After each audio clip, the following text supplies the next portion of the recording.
Joyce Benenson, welcome to the show. Thank you. So you are the author of a book called Warriors and Worriers, which talks about the differences between how boys and girls socialize. But before we get to the details of your research, can you tell us a little about your background? I mean, what led you to researching these social differences between boys and girls? Okay, so I was trained as a developmental psychologist, and I spent a lot of my time out on the playground watching kids far away from adults do what kids do naturally, which is not so easy to see these days. And what I was seeing is a tremendous difference in how boys and girls were playing, with boys in large groups, engaging in either fighting or team sports, being as far away as possible from their schools or any adults that were around and so forth. And in contrast, girls either with a best friend or a small clique, not engaging in any sort of competition, if possible, staying as close as possible to the teachers and actually staying in the schools if they're at a school or a camp near the counselors and helping out teachers and trying to be with adults. Okay, so yeah, right there you talked about the big broad differences. And I thought it was interesting you said that it's harder to see nowadays because there's less playtime, less recess. Exactly. It really is. And adults are trying to control everything kids do. So what you're seeing is not natural.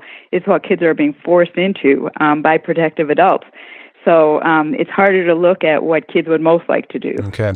And so these differences, are they innate, or are they the result of culture and socialization, or are they a bit of both? Okay, well, always they would be a bit of both, but regardless of how they begin initially, certainly if they're beginning early in childhood, there's a lot of socialization that occurs long before kids get to be adults. So the reason I study young kids is I do think it's more likely to have an innate bias if you see it really early, and some of the research I do is even with infants. So if it's there with infants, I kind of think there's probably good evidence that there's some innate bias. But regardless, if it's there with infants or in early childhood, there's a lot of practice, which is socialization, not necessarily by adults, which is how usually people think about socialization, but by peers. And so there's a lot of that happening. So you talk about the research you do on infants in your book. I thought that was interesting. How can you tell, for example, that boys prefer, larger groups, rough and tumble play, even when they're 6 months old and they can't really socialize? Okay, so what you do is children, including babies, have lots of preferences just like anybody else, just like animals do. So you put two videos side by side and you just determine which way kids are looking. So you put an infant on his or her mother's lap, and you blindfold the mother, or sometimes it's a father, and then you just play on these screens pictures of groups or pictures of individuals, pictures of hitting motions or pictures of cradling motions. And we find even at 6 months of age that boys are more likely to prefer the groups over the individuals, and boys are more likely to prefer the hitting motions as opposed to the cradling motions. That's really interesting. I mean, that's pretty funny that even infant boys like to watch people get pummeled. Yeah. So, I mean, do they? I mean, I imagine. You described yourself as a human primatologist. I think that's what you talked about in your book. I mean, do you see these differences in other primates between boys and girls, or males and females? Okay, so I work most closely with Richard Wrangham at Harvard, and he studies chimpanzees. And the reason I started working with him is because he was the only one I could find who was looking at exactly what I was looking at, which is the social structure of humans. And he was looking at the social structure of chimpanzees, and we were both finding the exact same differences, which is that males were organizing themselves spontaneously in large groups, very interconnected, constantly fighting, but also fighting against other groups. And in contrast, females in both species were either by themselves and just with adults or their own children, or sometimes females will form one close best friend relationship. So it was just uncanny. And when I discovered that as a graduate student, I started thinking, why isn't anyone who studies humans talking about the basic social structure of humans? And they weren't. And they still aren't for the most part. But primatologists this is what they do when they study a species. One of the first things they establish is what's its social structure. That's amazing. Yeah, we had Richard Wrangham on the podcast a while back ago. So for those of you who haven't checked that out, just search for it on the site. Really fascinating podcast about demonic males was what his book was. Exactly. So let's talk about so why do these differences exist? I guess it's an evolutionary explanation. Why do boys or men prefer large groups, large social networks, fighting, while girls prefer smaller, tight-knit communities, maybe just like one or two close friends and more cooperation? Or I guess not cooperation, more, I don't know what you would call it, not rough and tumble. Yeah, well, exactly. I mean, what we talk about with cooperation is females cooperating with their families, with kin, with taking care of children. So, that's what they're doing. Males are cooperating with unrelated same-sex individuals. And just building on the reference to demonic males, humans and chimpanzees are one of the very few species that engage in intergroup lethal aggression, which in human parlance we call war. So basically, if you're going to have a community try to kill another community, or in these days, country, try to invade another country, you need very, very strong cooperation. And the individuals who generally do that throughout human history are males. And in chimpanzee communities across Africa, it's the same thing. Individuals who do that are males. So it's really important that these males are successful. It's important to the whole community, because if not, your community gets taken over by another community and they get your food and they kill you, and that's kind of the end of your community. So the cooperation and the self-sacrifice and the trust that has to exist amongst the males of your community is really, really important. And that is true whether it's chimpanzees or humans. And I became so fascinated by Richard Wrangham's work because it was so similar to what we have in humans and so rare in animal species. Yeah, and you talk about in the book sort of about the fears, the different fears that boys and girls have, and how that influences the way they socialize. And you say, like, for boys, the big fear that boys have are enemies. Like they fear enemies, but they also kind of like having enemies. Exactly. I mean, enemies are really, really attractive to boys. So, they have sharks and tiger enemies. They have, mean men enemies. And of course, they make up all kinds of enemies that come from Mars and that come from all kinds of other alien spaces and whatever. So boys are really, I see that by 3, they assume the responsibility for getting rid of the enemy, which is a whole group or horrible individual who can decimate their community. And girls have no interest in this whatsoever. Girls are much more concerned with making sure they don't get sick, making sure things are healthy, making sure, that they don't get cut, all kinds of things that really, in the real life of 3-year-olds, make a bigger difference to their survival. So that's why I find it so funny, because boys are doing things that at 3, they're not going to be responsible for at all. Which is why they more often end up in the emergency room all over the world. Yeah, and I mean, you talk about that these differences are all based on survival. For boys, for the community to survive, they need men who can fight. So it makes sense that boys would kind of had this tendency to fight and cooperate in large groups, where women, the survival thing is all about taking care of your kids and making sure that they survive and that you can pass on your genes.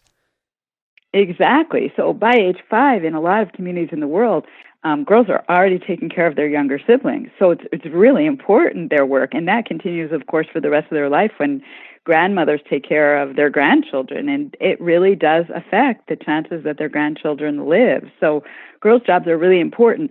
Boys don't have that level of importance until the enemy attacks, or they need food or resources for their community, and they have to be the one attacking. So you have, really a whole different set of responsibilities for girls versus boys. At least that's how I see it, and I see it by age 3. Yeah, it's really amazing.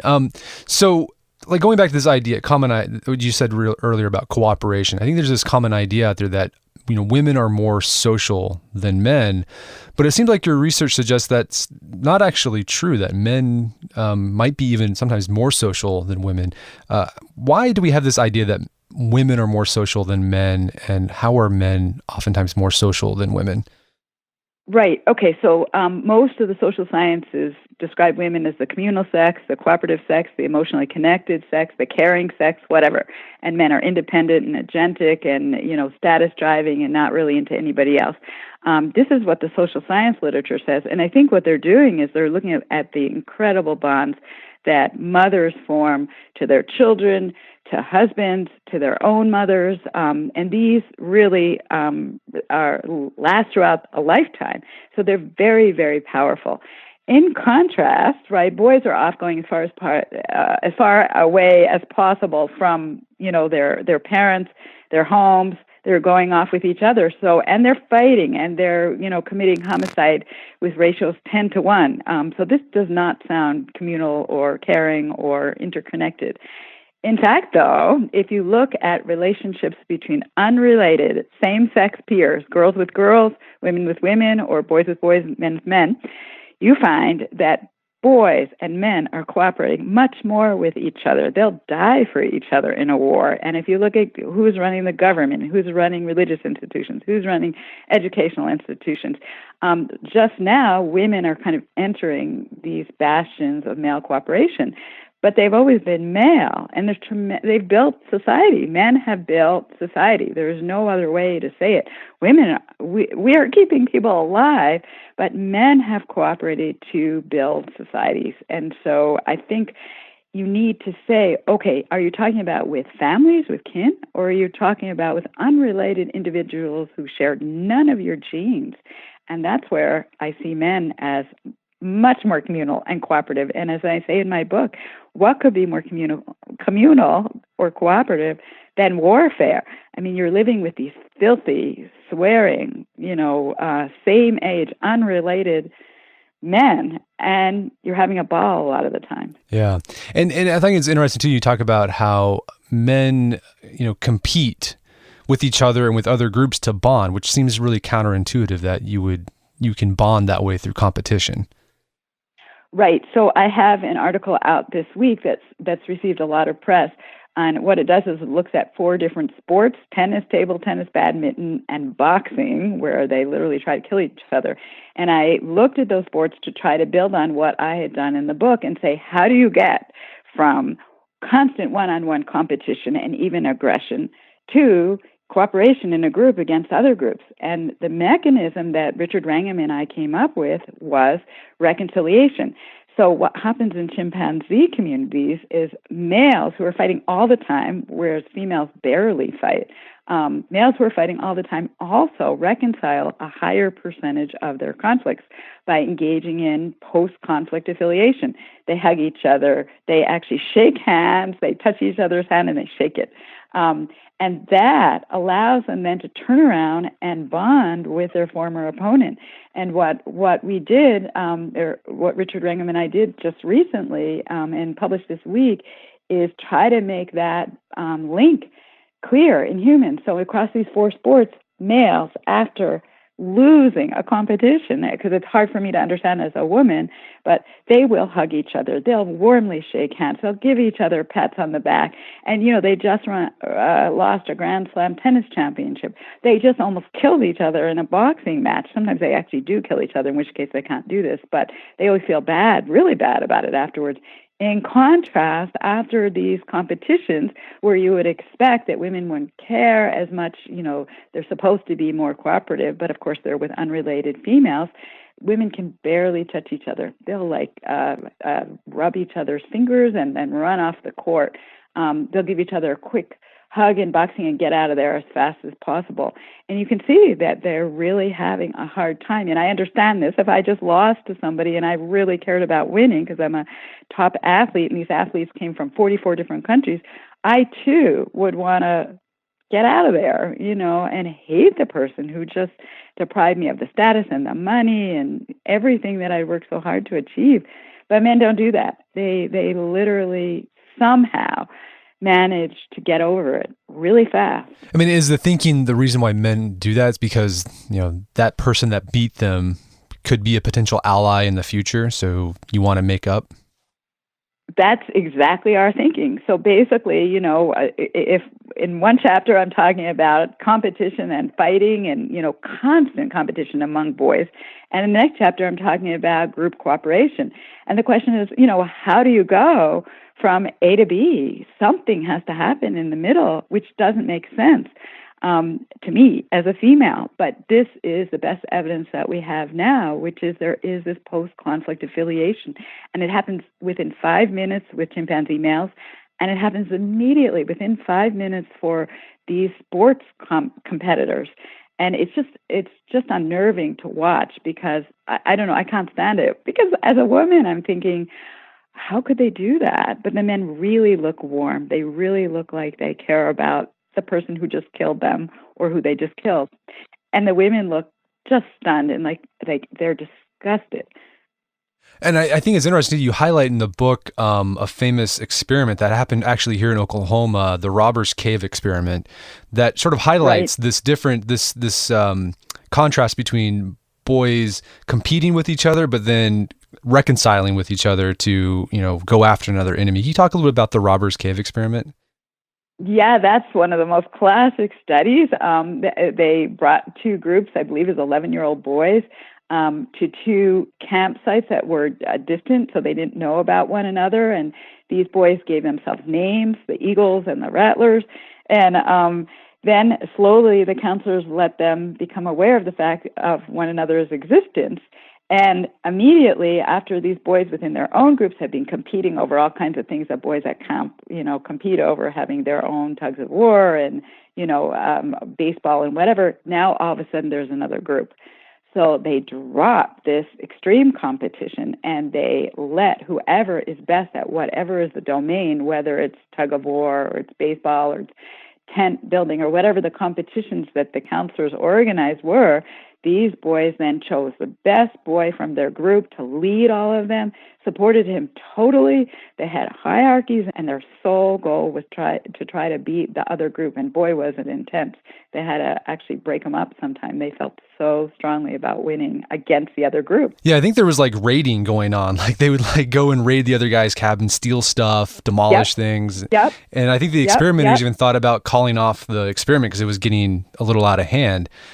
Yeah, it was out of hand, and they thought they could, bring them together and watch some movies and everything would be okay. So they started getting really worried, and they're trying all these joint, having dinner together, and all this wasn't working. Finally, the only thing that worked is they created an emergency that required the two boys to get together as one team, and that's where you see organizations like NATO and these alliances across the world that seem to be the only way to get warring nations together in many cases. And in this case, I think they had a truck breakdown and the boys were really stranded, and both the Eagles and the Rattlers were on the truck, and they needed all of them because the truck was so heavy to push the truck. I can't remember the details, and to save all the boys. And then that broke down the barriers between the two groups. Right. So they had the enemy. The enemy was the truck. It was the common enemy. Exactly. Yeah, that's really interesting. Well, and going back to this difference between how boys and girls socialize, you talk about in the book that boys prefer all male groups, while girls aren't very particular about their group of friends, if it's co-ed or not. Why is that? Well, okay, again, I have an evolutionary explanation. So what I would argue is that male groups, and that means unrelated boys, right, really benefit from one another. So they mutually need to grow up together, form their bonds so they can defend their communities if another community attacks or if they're going to attack another community. I don't, and I know this is very controversial, but I don't see the advantage of unrelated females spending time together. And even though it feels wonderful to have a best friend, and a best friend certainly can be a source of relaxation, and she can even be a protection against other girls trying to hurt you in terms of socially excluding you and so forth. But basically, a woman is faced with bringing up her children, and she never has enough energy to accomplish that on her own. So who's going to help her? Well, not another woman who also doesn't have enough energy to bring up her own children. That makes no sense. So therefore, a woman, a mother, turns to those who have a genetic interest in her children, her own mother, her husband, any other female relatives, maybe her in-laws, those are the people that are going to be most likely to invest. Hopefully, they've already had their children so that there's no competition with raising children. But an unrelated woman, she can be a source of sharing similar experiences, which is wonderful to have, feels good. But in the end, it's amazing to me how much women do not help each other raise their own kids. They don't get together and say, okay, listen, we all have kids, we're all stuck, we don't have enough energy, we need to produce, we have, unreliable husbands. So why don't we share this burden all together? Because some of us will work and some of us will take care of the kids, and we don't need to, have husbands, we don't need to have families, we can do it ourselves. I'm not aware of that happening. That's really interesting. And so going back to boys, so the boys prefer all male groups. How do they decide who's in the group or who's not? Okay, so I talk about this quite a bit. I was describing a lot of results people have found in developmental psychology, but from a theoretical point of view, who should be in the group? Well, who will help you if you are fighting against another group? You want people that you can trust. So who can you trust? Well, girls are just so much weaker and slower and really much less strong at throwing projectiles and so forth. So you don't want girls. That's not helpful. And you don't want your mother, as much as she loves you and takes care of you, she's going to be of no use if there's a war. So eventually, when you get to be a teenager, you're going to be at the height of your physical prowess. You want others who are also at the height of their physical prowess. So you want strong individuals. You want emotionally cool individuals who are not going to break down because they're so afraid because they might be killed. You want individuals who are going to be sociable and follow the rules so that you don't have males going off and doing whatever they want. They're going to be loyal to the group and they're going to be able to listen to the hierarchy. So you make sure that the best people are at the top. You want people who have expertise. So those who are particularly good, for example, with leadership, those who are good at repairing things, those who are good at understanding strategy for how to attack. Whatever it is, even those who are good at cooking, any kind of strength that can contribute to the war effort is really worthwhile. And you don't want girls, and I talk about homosexual boys, but I only mean homosexual boys who are not willing to help out the other boys. I always found it so horrifying and yet amazing that so early in life, boys ostracize other boys who are more effeminate. And I thought, why do they bother do this, right? It's so costly to spend so much time. What is it? And then I realized, there's a lot of men who are homosexual who are just fine with fighting. There's no problem with it. And, many people think you can be heterosexual and homosexual at the same time. But those boys who don't like other boys, who would prefer to be with the girls, prefer to play house, who are scared, who don't want to follow the rules, because girls don't like these rules either, who don't want to, basically be cool and who aren't particularly physically tough, they're not going to be a help, if there's an enemy that fights you. So therefore, what you want are boys who have certain characteristics that would contribute to the fighting force. And of course, everyone in developmental psychology knows that boys don't like other boys with these particular traits. They break all the rules. They're not sociable with the other boys. They're not physically tough. They're not emotionally cool, so forth.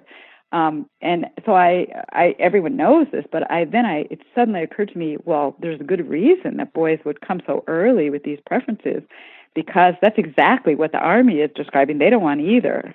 And, going back to that idea that what boys and men don't like is not necessarily homosexuality, it's just effeminacy. Exactly. Are there instances where a girl could be a part of the male gang if they're tomboyish? Yes, I do think boys will accept tomboys. All over the world, boys are always superior, dominant to girls, and, I think a girl has to put up with that. But if she really likes playing with the boys, if she likes following the rules, if she's physically tough, if she's emotionally cool, if she's got some expertise she can contribute, boys will take that. And of course, more and more girls are entering, the Army, the military in the United States. In some countries, they do all the time. And it is true, actually, with chimpanzees, too. Almost all of the ones who are engaging in intergroup war are male. But occasionally you have a female who's really tough. The ones I'm aware of didn't ever have their own children. They were sterile, and they'll join. and the males will treat them as another male, and they're not going to be dominant. They're going to be subordinate, but they'll take them along, and they're useful because there's power in numbers. Yeah, and going back to this idea, I thought it was something you just mentioned earlier about how boys are obsessed with rules and rule making, which is kind of weird because you always think of as boys as being troublesome. They don't obey the rules in class, et cetera, et cetera. Why are boys obsessed with rules and rule making? Okay, so again, very important. They certainly not obsessed or willing to even follow the rules of authority figures. They're obsessed with their own rules. And my best guess as to the reason this is the case is this is how you create a hierarchy. And boys are constantly competing over everything. I mean, at 3 years of age, they're competing over the, to me, silliest things, like who can make the best paper airplane, who can jump highest in the air, who can, run their tricycle fastest across the room, whatever it is they can think of. They'll compete over it. But it's very important that the other boys fall into line. So they need to acknowledge, and they do acknowledge, who's the best, who's the second best, who's the third best. But just because you're the best in one area, like making the best paper airplanes, doesn't mean you can jump the highest. So the idea is these are rules. Who is top, who is second top, who is third, and that means that if you happen to be facing another group, you can put your best man forward. And so I think that's part of it. Now, I know that there have been studies looking at team sports where boys will spend more time negotiating the rules and renegotiating them than they will actually playing the game. So I don't totally understand what's the reason, but I have to guess it has to do with strategy in terms of, okay, this is how we are going to run our team, our group, perhaps our military outfit. And listen, you can't break it. You can't break the rule because we're going to die if you do.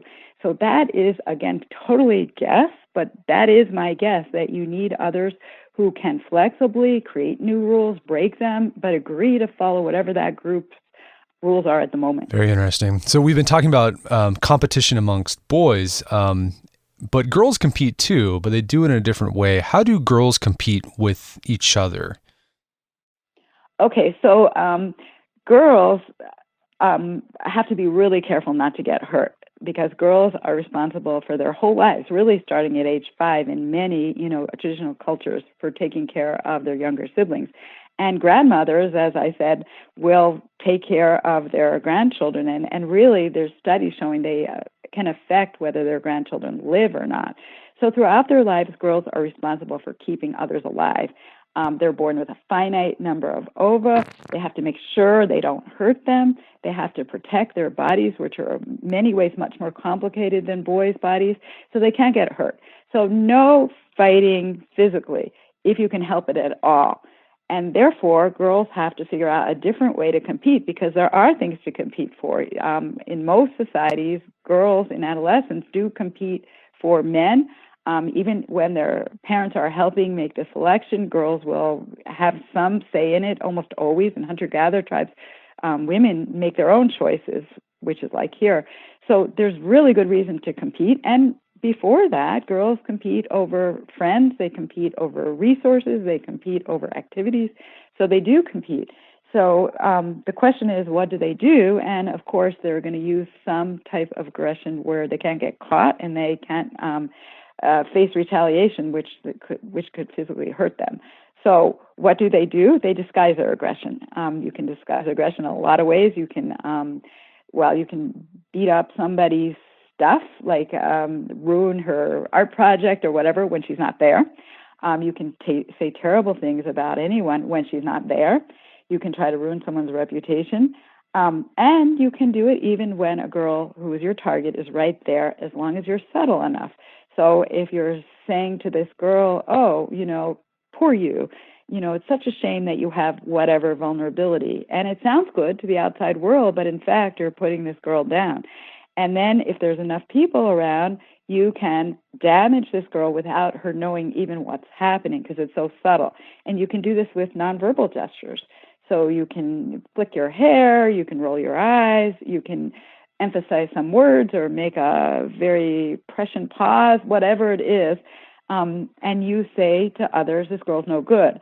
And if it's serious enough, so you have a really pretty girl, you have a newcomer girl in adolescence, you have a girl who's vulnerable in some way, so she's a low-hanging fruit, you can get together with the other girls and you can really effectively ostracize a girl. And because there's not power in numbers, in fact, there's more resources and more males around. If you get rid of a girl or a woman, it's scary to be a girl or woman with only unrelated girls around, because girls do aggress. And eventually, of course, in adolescence and adulthood, girls will turn to authority figures like men and others and try to ostracize a girl from the community. And even, I would say, in preschool, girls will go tell the teacher, much more than boys will, to try to get rid of some other girl who's breaking the rules. So, and those rules are teachers' rules. And so what you have is girls using completely different strategies than boys, but nevertheless aggressing and competing. So yeah, girls will use third parties while boys will just try to take care of, self-help. That's self, yeah. Okay. So how does environment affect these innate tendencies for socialization? Like, is when times of stress and danger, do they amplify, and then in times of like prosperity and safety, do they kind of diminish? Yeah, that's exactly what, I would argue. Now, again, here, the research has not been done, and it ought to be. But what I argue or theorize in my book is that if you're living in a society where there isn't an imminent threat of war, or you're not sending a lot of boys to the military, then mothers kind of communicate to boys that they needn't be so aggressive. And they do this by being closer to them, having secure attachments, spending a lot of time with their sons, and the boys do not spend that much time then relatively with other boys.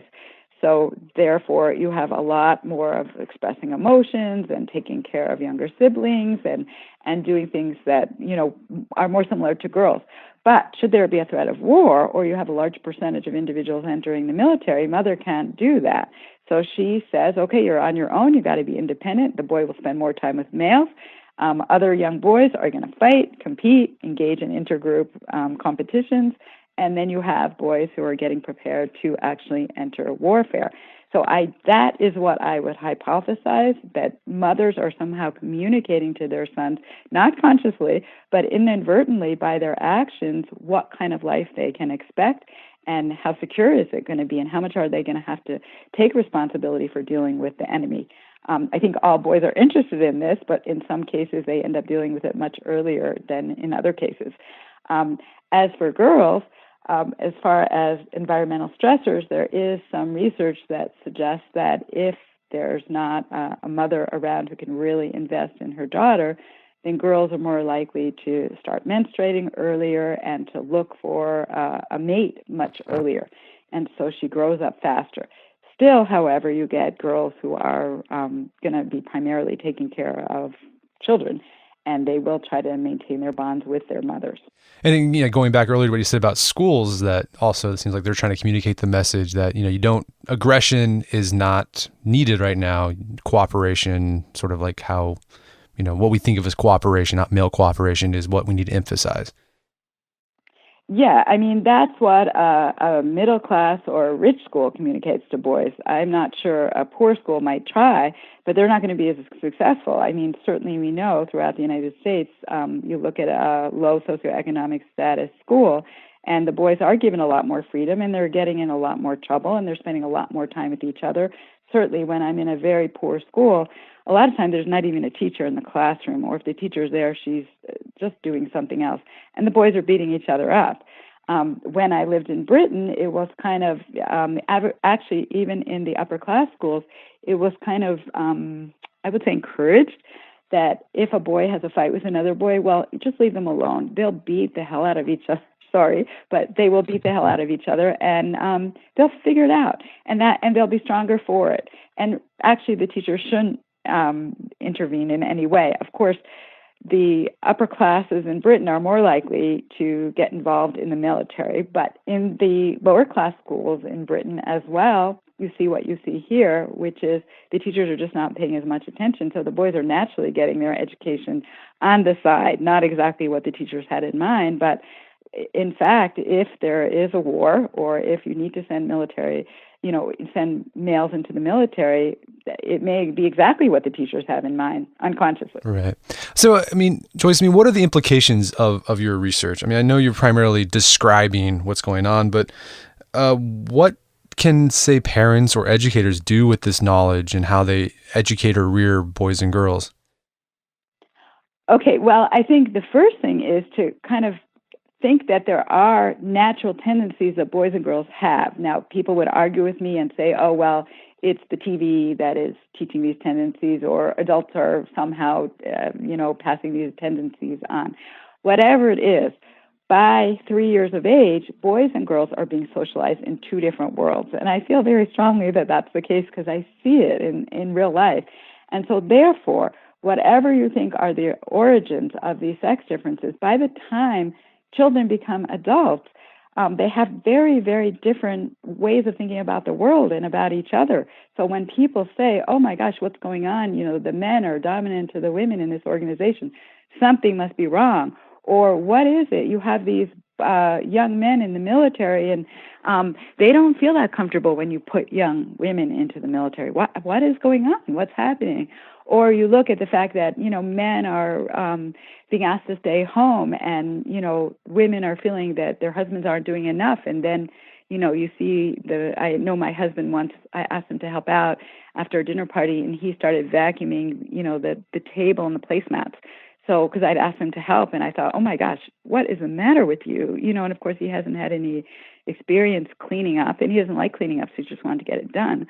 So you have, years and years and years of socialization that's occurring from infancy that's different for boys and girls. So you should expect that if you're going to try to enter the other milieu, that it's going to be rough, that it's going to be different, that you're going to not have the experiences.